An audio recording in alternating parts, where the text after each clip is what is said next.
American troops pushing the Japs back in northern Luzon past wrecked Japanese tanks Sa destroyed. pagbabalik ng mga Amerikano sa Pilipinas noong ikalawang digmaang pandaigdig, isang tarlak sa mga lugar na dinaraanan ng kanilang pag-abante patungong Maynila. Ang mga puwersa ng Hapon nagkubli sa mga kabundukan at kuweba para maipagpatuloy ang kanilang mga operasyon.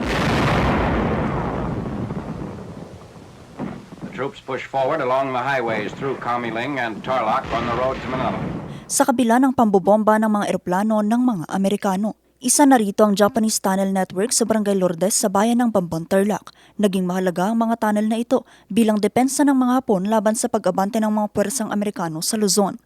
Makalipas ang ilang dekada, muling binibigyang buhay ang bahaging ito ng kasaysayan sa lalawigan ng Tarlac. Ito'y sa pagsasagawa ng archaeological exploration hindi lang para tuklasin ang mga kuweba, kundi mapreserba rin ito.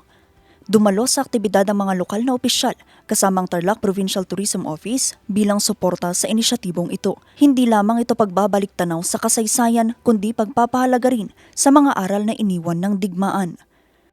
Samantala, isang medical mission naman ang inihatid sa mga residente ng Barangay Maliwalo, Tarlac City. Meron namang konting pantawid at makatulong dun sa mga pinagdadaanan na krisis.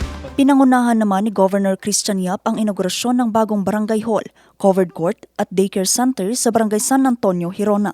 Nahatiran din ng tulong pinansyal ang mga magsasaka sa lungsod. Ito'y sa ilalim ng Presidential Assistance for Farmers and Fisherfolks Program ng Department of Agriculture at ng Office of the President.